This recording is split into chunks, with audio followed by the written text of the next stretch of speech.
क्यों भगवान किसी को अमीर और गरीब बनाता है, जानिए श्री प्रेम रावत जी। क्या आपने उन मेंढकों के बारे में सुना है जो रेगिस्तान में सूख गई झीलों की तलहटी के नीचे रहते हैं बारिश होने से पहले इतने लंबे समय तक? ये मेंढक कैसे जीवित रह पाते हैं? वैज्ञानिकों का कहना है कि वे अपनी मेटाबॉलिज्म यानी शरीर के अंदर की वे रासायनिक प्रक्रियाएं जो नए सेल बनाती हैं और ऊर्जा देती हैं, उनको बदल लेते हैं। वैज्ञानिक शब्दावली को छोड़ दे तो सीधी बात यह है कि मेंढक माने रहते हैं मुझे इंतजार करना होगा और बारिश जरूर होगी और फिर बारिश होती भी है।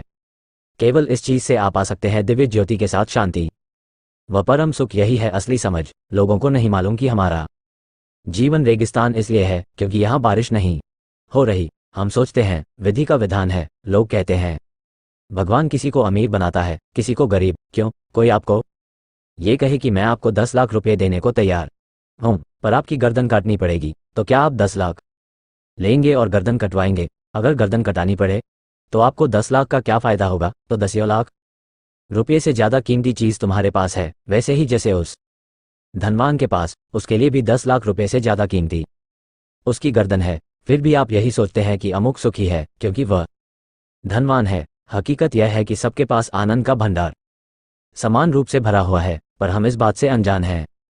तुम गांठ बांध लो कि तुम्हारी जिंदगी में भी बारिश को आना है। ये बारिश तुम्हारे जीवन रूपी बगीचे को हरा भरा कर देगी। ये तुम्हें सृष्टि रचयिता की खुशबू की कल्पना ही नहीं कराएगी, बल्कि तुम इस सुगंध को स्पष्ट रूप से महसूस करोगे। यही है असली जानना, जीवित होने के अवसर को समझना। तुम अपने आप को एक बिल्कुल अलग तराजू में तौलो। अब तक तो तुम्हारे पास वो तराजू है जो तुम्हें किसी और ने दिया है। इसके एक पलड़े में तुम हो और दूसरे पलड़े में तुमने अन्य चीजों को रखकर एक संतुलन बनाने की कोशिश की। यदि तुम अपने अंदर स्थित सच्चाई को देखना चाहते हो तो समझ का तराजू लो। मन में लाए केवल यह विचार, हर हालात में रहेंगे खुश हो सकता है पूरी जिंदगी। लोग तुमसे ये कहते रहे हो कि तुम कितने अधूरे हो, मैं तुमसे कह रहा हूं कि तुम एकदम पूर्ण हो सकता है। लोगों ने तुम्हें यह बताने की कोशिश की हो कि तुम्हारी चीजें अवास्तविक हैं, मैं तुमसे कह रहा हूं कि तुम वास्तविक हो। ये शरीर मिट्टी का बना है और एक दिन मिट्टी में मिल जाएगा।